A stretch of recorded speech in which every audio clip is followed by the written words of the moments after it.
Good morning. Welcome to the forecast discussion for January 19th, 2014. It's currently 8:30 a.m. and we are rather chilly out there. Pretty much normal for this time of year. Temperatures range from the mid to upper teens over the interior, lower to mid 20s along the coast.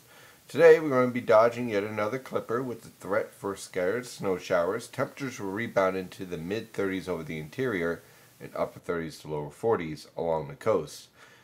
Well, today and tomorrow will be the last days it will actually be in the 40s for the rest of this month. Based on what I'm seeing on the European model guides and other model guides like the Canadian and for some extent the GFS, we are about to get very cold. And we'll see some snow. Not a major storm yet, but definitely the threat for snow. So let's take a look at this forecast, look at the latest radar. And you can see our first clipper is moving through once again with a few scattered snow showers. And this is pretty much what we're going to be dealing with over the next several days are these disturbances diving south from Canada through the Ohio River Valley, redeveloping off the New Jersey coast and heading out into the Atlantic. And as they redevelop, they'll bring the potential for a burst of light to moderate snow, much like what we saw yesterday where some locations in Connecticut picked up 4, 5, even 6 inches of snow. One location I heard, unconfirmed, up to 8 inches of snow in northwestern Connecticut. And that's just a perfect mix of dynamics and the low pressure system intensifying at the right time. And some towns in the wrong place. So that's how they got their moderate to heavy snowfall. And that's pretty much going to be the theme all through this week with these disturbances moving through. On the infrared satellite picture, you can see one of those disturbances approaching. Here comes another one. And that's just going to be the whole story throughout this week. Now for today and tomorrow, we'll be in the 40s. So a lot of this snow will be mixed with rain at times. For example, tomorrow afternoon will rise into the lower to mid 40s over the interior, mid 40s along the coast. And of course that will support rainfall rather than snowfall. That will be the last day we're in the 40s. Thereafter, 20s all the way through. That's right, 20s. So we're going to roughly be about 10 to 15 degrees below normal for this time of year through the rest of January. On the latest water vapor satellite picture, you can see our disturbance from yesterday lifting north. Here comes our polar vortex, and here comes disturbance after disturbance after disturbance, riding over the ridge and basically moving right down through Canada into the United States and then towards the mid-Atlantic coast. Now, one thing I want to point out that I think is kind of being underplayed here. Remember a few days ago, this was all dry air.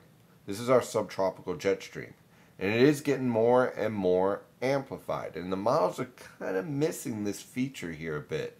So it makes me a little bit concerned as we're heading 5 days out, 7 days out, 9 days out, that there might be a little bit more to this weather pattern than what's being shown in the model guidance.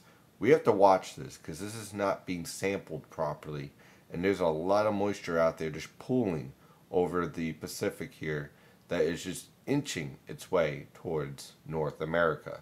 So when that moisture starts interacting with this trough, well, things could get a little bit more interesting than what we currently see in the model guidance. That's why you don't always just go with the model guidance. You also look at what's going on throughout the rest of North America and the Pacific. So here is our model guidance from the Penn State U-Ball website. This is the European model guidance, and for this afternoon, here comes our polar vortex.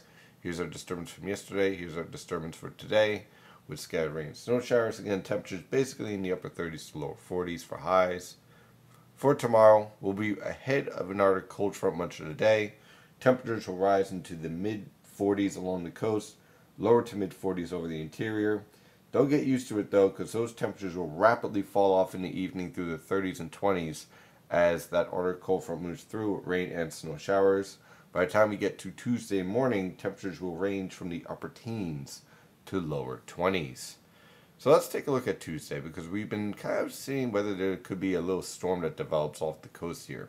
I think what we'll be seeing on Tuesday evening is a threat for scattered snow showers again.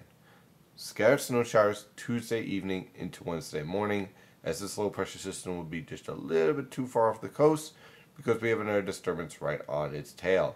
And that's pretty much going to be a theme all the way through this week, with these disturbances having the potential to rapidly intensify, but doing so just a little bit too far east, leading to the threat for more scattered snow showers rather than a steady heavy snowfall. So on Tuesday for highs, temperatures will only get into the mid to upper 20s. Doesn't get much better for Wednesday, unfortunately, with again the threat for snow showers in the region, especially Wednesday night into Thursday morning. We'll be looking at temperatures basically in the single digits to lower teens for lows and upper teens to lower 20s for highs. Very cold for this time of year. Not as cold as our last Arctic outbreak yet. That's going to come next week. So right now, again, we're stepping down to a very cold pattern, and then it gets brutally cold next week. Thursday, not much better. Again, we have another clipper moving off the coast. Could be some snow showers here on Thursday afternoon. Possibly a burst of moderate to light snowfall as this disturbance moves through. Best potential, again, will probably be in Connecticut and the rest of southern New England as this low pressure system gets its act together. But again, you can see another disturbance right on its heels, once again kicking this out. Now, this kind of piques my interest here. This disturbance starting to get itself organized over the southwest. We start to see more moisture pooling over the Gulf of Mexico as well. So this pattern may be a little bit more active than what we're currently showing 7 to 10 days out. That's just something that I'm watching this pattern and the way it's evolving and the way these disturbances are starting to organize. Sooner or later, something's got to break. So then by Friday, again, pretty much high pressure is going to be in control for this day. Another Arctic cold front will be approaching the region. Temperatures will rebound into the lower to mid-teens for lows, mid to upper 20s for highs. On Saturday, we warm up ahead of the Arctic cold front. And when I say warm up, I mean lower to mid-30s for highs. And low temperatures in the upper teens to lower 20s. And then, well, then the Arctic air comes in. Let me show you the 7 to 10 day period here, just so you can kind of get an idea of what we're dealing with. 7 to 10 days out, our polar vortex basically locks in over Quebec.